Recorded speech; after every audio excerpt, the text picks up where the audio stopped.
রান্নাঘরটা জায়গা খুব কম, বেশি কিছু ধুইলেই পানি। লাউ শাক সিম আলু দিয়ে আজকে ভাজি করব। এই যে বিচিওয়ালা সিম, এটা দিয়ে লাউ শাকটা ভাজি করব একদম।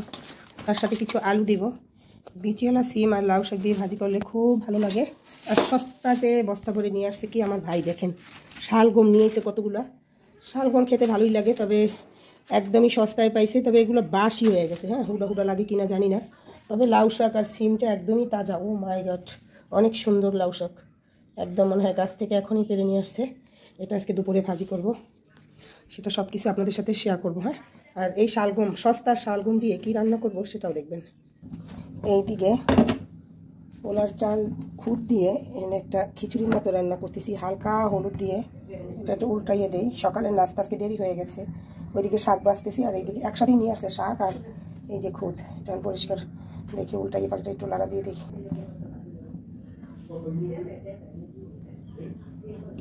ঢেকে দিয়ে হয়ে গেছে। এইদিকে শাকগুলো কেটে নিচ্ছি, একদম কচি কচি শাক, একদম তাজা শাকগুলো কাইটে তারপরে শালগম কাটবো। আর শালগম দিয়ে কী রান্না করবো সেটা তো শেয়ার করবো আপনাদের সাথে। লাউ শাকটা ভালো করে ধুয়ে নিচ্ছি।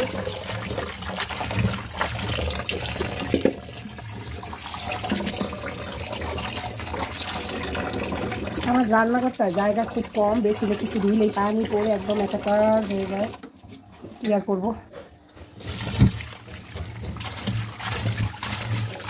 শাক সব ভালো করে ধুতে হয়, কারণ ধুলা বালি একদম থাকে, এই জন্য একদম ভালো করে ধুইতে হয়।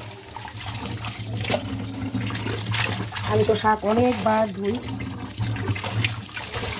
না ধুইলে এই শাক ভাজি করলে বালু বালু একটা তখন আর খাওয়া যায় না শাকটা। এই জন্য আপনি বেশি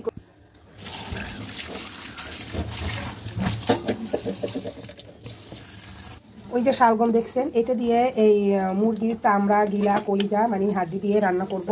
এই জন্য বেশি করে শালগম নিচ্ছি। শালগমের সাথে কিন্তু আমি আলুও নিচ্ছি। এই যে শালগম, এই দেখেন নিচে হচ্ছে আলু। শালগমটা আমি কিন্তু একদম ভাপ দিয়ে নিছি।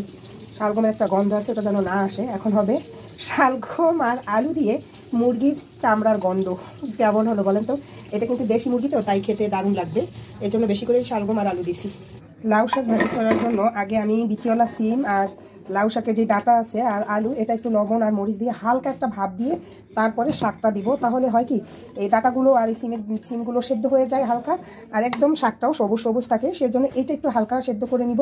আর এখানে এখন লবণ আর কাঁচা মরিচটা আমি কেটে দিব। হ্যাঁ, লবণ আর কাঁচা মরিচ দিয়ে কিছুক্ষণ ঢেকে রাখবো, তারপরে পরে এটা দিব আর কি।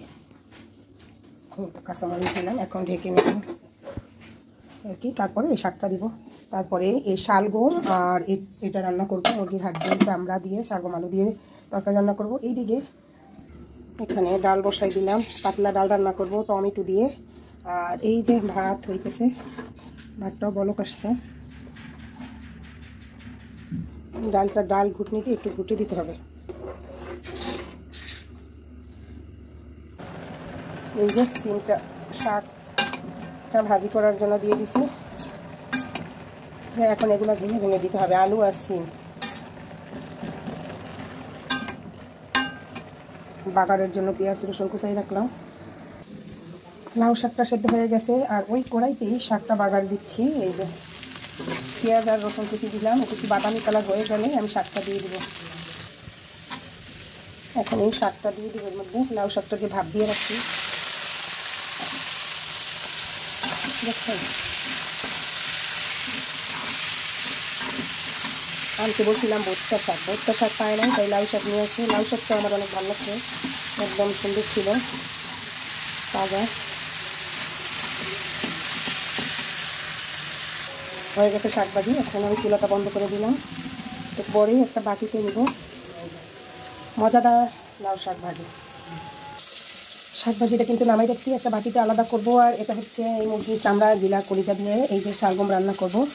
এই যে মশলা বাটি বের করেছি, আর এখনই দিয়ে দিব জিরা বাটা, গরম মশলা বাটা, আদা বাটা, রসুন বাটা, পেঁয়াজ বাটা।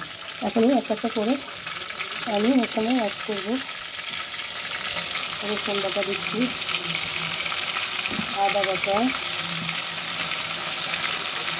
আর এটা হচ্ছে কি জিরা গরম মশলা একসাথে সব কিছু পানি দিই না, তো পুড়ে গেছে।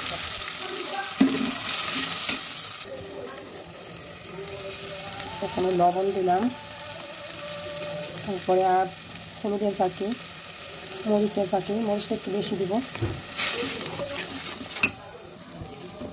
কষানো শেষ, এখানে দিয়ে দিচ্ছি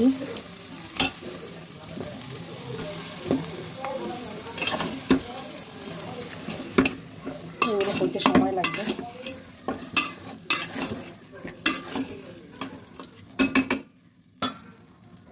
ঢাকনা দিয়ে ঢেকে জালটা কমাই দিতে হবে, কারণ এটা সেদ্ধ হতে অনেকটা সময়ের প্রয়োজন, তাই আমি ঢেকে দিলাম। সুন্দর একটা কালার আছে, তাই না? আর বিশেষ করে কে কী বলবেন নাকি জানি না, তবে হাসলেও হাসতে পারেন, আমি কিন্তু দেশি মুরগির গিলা খেতে অনেক পছন্দ করি।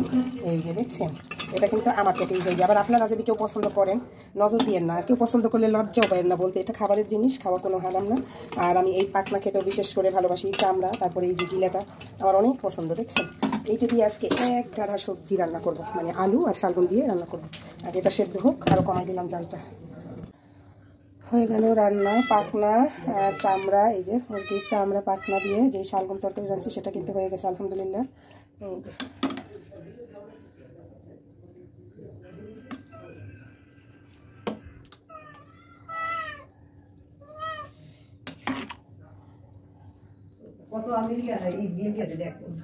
রান্না বান্না শেষ, খাবারের জন্য চলে আসলাম। টেবিলে সব খাবার দেওয়া। এই যে যেটা রান্না করলাম মুরগির এই শালগম দিয়ে, টমেটোর সালাদ, লাউ শাক, সিম, আলু দিয়ে ভাজি করছি, একটা মজার খাবার। আর এটা হচ্ছে সাদা ভাত, এটা হচ্ছে ডাল, আর এটা সকালে খিচুড়ি রান্না করেছিলাম খুদের ভাতের, মানে শুকনো একটা খিচুড়ি, ওটাও আছে পোলাও চাউলের আর কি। আলহামদুলিল্লাহ আজকে রান্না বান্না। সবাই ভালো থাকবেন, সুস্থ এবং সুন্দর থাকবেন। আসসালামু আলাইকুম।